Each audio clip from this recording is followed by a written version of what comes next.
गोंदे, लसोड़े या ग्लूबेरी, जिस भी नाम से आप इसे जानते हैं, इसे काट कर इसका चिपचिपापन आसानी से कैसे दूर करें और फिर इसकी मस्त तीखी चटपटी स्वादिष्ट सब्जी कैसे बनाएं, सभी टिप्स एंड ट्रिक्स आपको इस वीडियो में मिल जाएंगी। पनीर की किसी शाही सब्जी को भी मात कर देने वाली ये गूंदे की सब्जी बनाने के लिए हमने यहाँ पे आधा किलो ले लिए हैं गूंदे। गूंदे एकदम फ्रेश लीजिए आप। हमें इसे डंडियों में से अलग करते वक्त इस बात का ध्यान रखना है कि इसको कैप के सहित अलग करें। अगर इसकी कैप हमने यहाँ रिमूव कर दी तो हम देखेंगे इसमें से गोंद जैसा एक चिपचिपा सा पदार्थ बाहर निकलने लगेगा। फिर हमें इन गोंदों को धोने में काफी ज्यादा परेशानी आएगी, इसलिए इसको कैप के सहित हम पहले अलग कर लेंगे और फिर इसको खूब अच्छे से 2-3 बार वॉश कर लेंगे हम। अब नाइफ से हम धीरे से इसकी कैप अलग कर देंगे और नाइफ को इस तरह से गोलाई में घुमाते हुए हम इसके 2 पार्ट करेंगे। अंदर एक हार्ड सा बीज होता है, लेकिन बीज के चारों तरफ काफी सारा गोंद लगा हुआ रहता है। सभी गोंदों को हम इस तरह से 2 पार्ट में डिवाइड करके और एक प्लेट के अंदर रख लेंगे। और अब इन गोंदों में से इस गोंद का चिपचिपापन कैसे दूर किया जाए, उसका एक आसान तरीका हम आपको बताएंगे। एक बर्तन में करीबन 2 ग्लास पानी हम बॉईल करने के लिए रख देंगे। जब एकदम तेजी से ये बॉईल होने लगे, तब इसमें डालेंगे हम 1 चम्मच नमक और 1 नींबू का रस।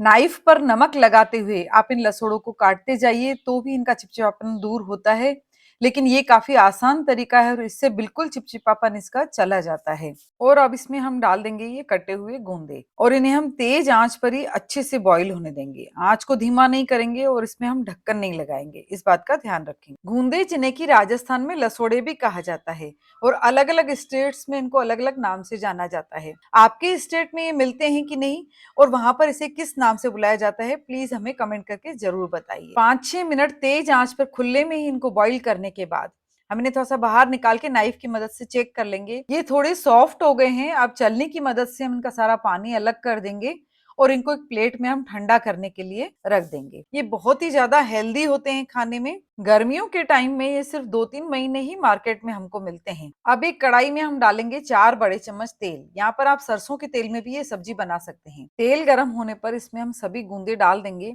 गूंदों में पानी बिल्कुल भी नहीं रहना चाहिए। देखिए इनमें से चिपचिपापन बिल्कुल दूर हो गया है। एक्चुअल में गूंदा जो है ना वो एक फ्रूट होता है और ये एंटीऑक्सीडेंट्स, विटामिन और मिनरल का खजाना होता है। इसकी ये खासियत है कि इसकी सब्जी भी बड़ी स्वादिष्ट बनती है, इसका जूस भी बनता है और इसे दवाई के रूप में भी यूज किया जाता है और इसकी अचार भी बड़ी स्वादिष्ट बनती है। मीडियम फ्लेम पर लगातार चलाते हुए हम इनको गोल्डन ब्राउन होने तक भून लेंगे। देखिए यहाँ पर हमें ढक्कन लगा के पकाना नहीं है क्योंकि हम इन्हें पहले से ही बॉईल कर चुके हैं, तो ये काफी कुछ तो पक गए हैं। देखिए जो ये सीजनल सब्जियां होती है ना, ये खाने में बहुत स्वादिष्ट तो होती हैं, लेकिन ये हेल्दी भी बहुत ज्यादा होती हैं। इसलिए जब गर्मियों में सब्जियां बहुत कम आती हैं, तब हमें इन सीजनल सब्जियों को हमारे मेन्यू में जरूर शामिल करना चाहिए। सभी फ्राइड लसूड़े हम एक प्लेट में निकाल करके रख देंगे और अब हम मिक्सर में बनाएंगे इनके लिए एक बढ़िया सा मसाला। 2 चम्मच हम डालेंगे इसमें सिके हुए मूंगफली के दाने, 2 चम्मच ही डालेंगे हम इसमें तिल और 2 चम्मच डालेंगे साबुत धनिया। और यहाँ पर हम 1/4 टीस्पून डाल रहे हैं हल्दी पाउडर और 1 चम्मच हम डाल रहे हैं लाल मिर्ची पाउडर।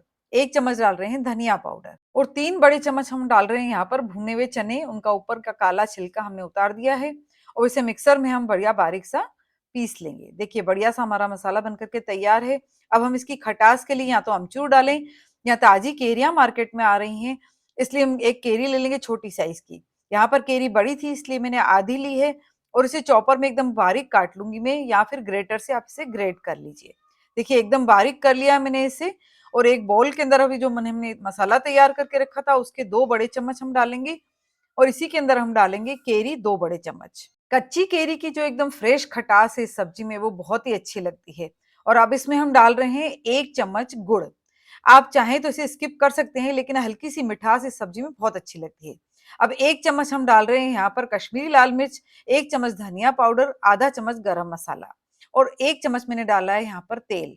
और इस मसाले को हम बहुत अच्छे से हाथों की मदद से गूंथते हुए मिक्स करेंगे। थोड़ी देर में ही ये मसाला थोड़ा सा गीला गीला और सॉफ्ट हो जाएगा, आपस में अच्छे से बाइंड हो जाएगा। हमने यहाँ पर नमक नहीं डाला है क्योंकि नमक के पानी में हमने गूंदों को अच्छे से बॉईल किया था। अब सभी गूंदियों के ऊपर ये मसाला अच्छे से बिखेर देंगे और फिर हाथ से दबाते हुए इसमें हम अच्छे से स्टफ कर लेंगे इनको। हमने जो यहाँ पर 1 चम्मच ऑयल डाला और थोड़ा गुड़ डाला, उसके कारण ये मसाला अच्छे से बाइंड हो गया है और गूंदों के खाली जगह में ये अच्छे से फिल हो गया है। अब हम बनाएंगे ग्रेवी के लिए एक मसाला। डाले हमने 8-10 पीस लहसुन के, 1 इंच अदरक का टुकड़ा और 2 डालिए हरी मिर्ची मिक्सर के अंदर। आप चाहें तो इसे हाथ से कूट भी सकते हैं। हमारा ये दरदरा सा मसाला तैयार हो गया है। अब हम जो बचा हुआ ऑयल है वो कढ़ाई को थोड़ा-सा क्लीन करके उसी कढ़ाई में वापस डालेंगे और इसमें हम डालेंगे 1 चम्मच का 8वां हिस्सा हींग पाउडर, आधा चम्मच राई, आधा चम्मच जीरा और हमारा दरदरा कुटा हुआ ये अदरक, मिर्ची और लहसुन का मिक्सचर। और इसे मीडियम आंच पर हम लगातार चलाते हुए गोल्डन ब्राउन होने तक भून लेंगे। आप अगर लहसुन खाना ना पसंद करें तो लहसुन को पूरी तरह स्किप कर सकते हैं। आप हर सीजनल सब्जी बच्चों की डाइट में जरूर शामिल करें क्योंकि ये बहुत ही ज्यादा फायदेमंद होती हैं सब्जियां। गर्मी के दिनों में सब्जियों के ऑप्शंस भी काफी कम होते हैं और एक ही तरह की सब्जियां खा के बच्चे थोड़ा बोर भी हो जाते हैं।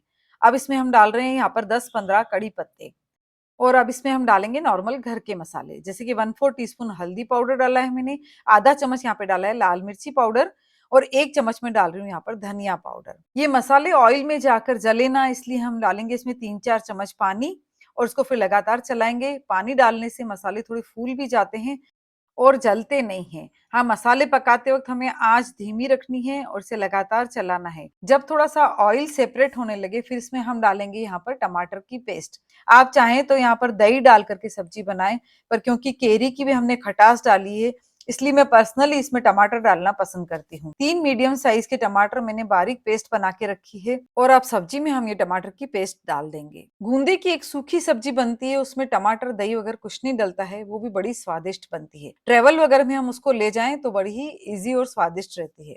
सब्जियों की काफी बढ़िया बढ़िया रेसिपीज आपको हमारी चैनल शाही स्वाद पे मिल जाएंगी। मैं पूरी प्लेलिस्ट का लिंक आपको डिस्क्रिप्शन में डाल दूंगी, आप वहां जाके देख सकते हैं। यहाँ पर टमाटर को मैंने अच्छे से मिक्स कर लिया, फिर इसमें डाल रही हूँ ग्रेवी के हिसाब से नमक और नमक को भी अच्छे से हम मिक्स कर लेंगे और उसके बाद हम इसको कवर करके 10 मिनट के लिए अच्छे से कम आंच पर पकने के लिए रख देंगे। अगर आप यहाँ पर टमाटर की जगह दही डालना पसंद करें तो करीबन 1 कप आप दही डालें उसमें, लेकिन दही डालते वक्त आंच बिल्कुल धीमी करें या फिर गैस बंद कर दें। देखिए टमाटर अच्छे से जब पक जाए तो इसमें मसाले भरे हुए लसोड़े डालेंगे। यहाँ पर लसोड़े डालते हुए वीडियो मेरा मिस हो गया है। लसोड़ों को ग्रेवी में बहुत अच्छे से मिक्स करने के बाद हम आंच कर देंगे धीमी और ढक्कन ढक के कम से कम 10 मिनट हम लसोड़ों को ग्रेवी के साथ बहुत अच्छे से पकाएंगे। हमने लसोड़ों के अंदर भुने हुए चने और मूंगफली डाली है और तिल डाले हैं, इसलिए हमें आंच यहाँ पर बिल्कुल धीमी रखनी है, नहीं तो नीचे से सब्जी लगने का डर रहता है। धीमी आंच पर खूब अच्छे से जब सब्जी भुन जाए तब इसमें हम डालेंगे ग्रेवी का पानी। ग्रेवी आप अपनी मर्जी के अनुसार कम ज्यादा कर सकते हैं। पानी डालने के बाद थोड़ी देर हम तेज आंच करेंगे।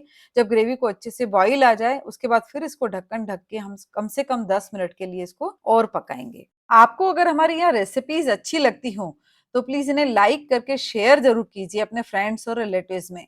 और अगर हमारी चैनल पर आप बिल्कुल न्यू हैं तो चैनल को सबसे पहले फटाफट से सब्सक्राइब कर लीजिए और बेल आइकॉन प्रेस करके ऑल बटन जरूर एक्टिवेट कर लीजिए। उससे हमारे जैसे ही न्यू वीडियोस पोस्ट होते हैं सबसे पहले नोटिफिकेशंस आपके पास आएगा।